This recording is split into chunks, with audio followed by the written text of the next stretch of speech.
2.5 വർഷത്തോളം ലോങ് ഡിസ്റ്റൻസും കഴിഞ്ഞ് ഇപ്പോൾ കല്യാണം കഴിഞ്ഞ് വലിയ ഡിഫറൻസ് ഒന്നുമില്ല. ഞങ്ങൾ തമ്മിൽ വലിയ ഡിഫറൻസ് ഒന്നും, ഞങ്ങളുടെ വൈഫ് ഇപ്പോഴും അതേപോലെ തന്നെയാണ്. പക്ഷെ ഭയങ്കര ഒരു സന്തോഷം, ഒരു പീസ് ഓഫ് മൈൻഡ് എന്നൊക്കെ പറയില്ല, ആ ഒരു ലെവലിലാണ് ഇപ്പം ഞാൻ കാരണം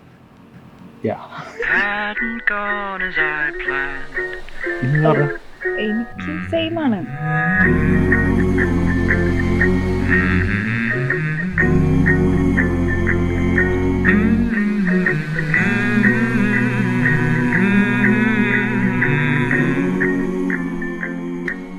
എൻ്റെ മനസ്സിലെന്താണെന്ന് അവൾക്ക് കല്യാണം എന്ന് വരുമ്പോൾ എങ്ങനെയുള്ള ആളാവണം, എങ്ങനെ കൊണ്ടുനടക്കണ ആളാവണം എന്ന് മനസ്സിലുണ്ടായിരുന്നു. അപ്പോൾ അതുപോലെ തന്നെ വന്നു തോന്നിയിട്ടുണ്ട് എനിക്ക്.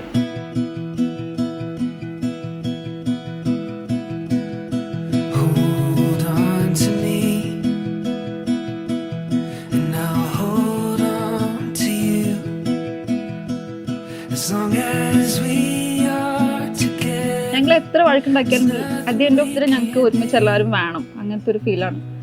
അപ്പം അതിലേക്ക് ഇൻവോൾവ് ആവുന്ന ഒരാൾ, അതിൽ കൂടെ വേറൊരാളുടെ തോന്നാൻ പാടില്ല.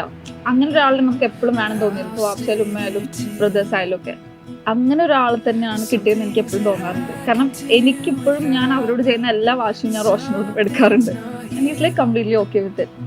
അതിൻ്റെ ഒരു നമുക്കൊരു ഇത് തോന്നില്ലേ, എന്താ ഗ്രേറ്റ്ഫുൾ ആണെന്ന് തോന്നില്ലേ, നമ്മൾ almighty universe what ever it is, ആ ഒരു ഫീലാണ് എനിക്ക്.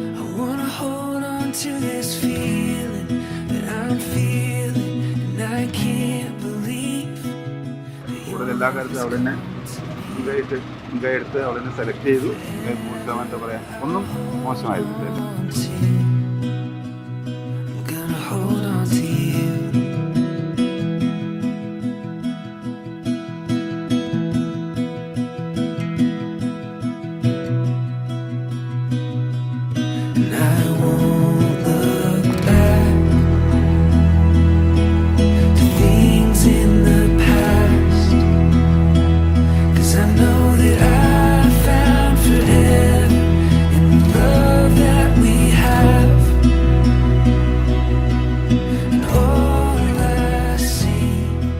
റിലേഷൻഷിപ്പിലേക്ക് സ്റ്റാർട്ട് ചെയ്തത് ടെലഗ്രാമിൽ ഞാനൊരു ഹായ് അയച്ചു, വെറുതെ ഓസ്ട്രേലിയയിലാണല്ലോ, അത് പിന്നെ ഇവിടെ ഇവരെ എത്തി.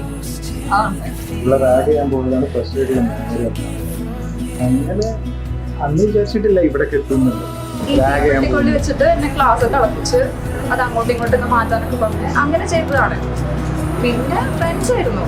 പക്ഷെ ലൈഫിൽ റിലേഷൻഷിപ്പിലൊക്കെ ആയത് നമ്മുടെ ലൈഫിൽ എല്ലാം റോങ് ആയിരിക്കുന്ന സമയത്ത് വരുന്ന ഒരേ ഒരു റൈറ്റ് തിങ് എന്ന് പറയില്ലേ, അതായിരുന്നു.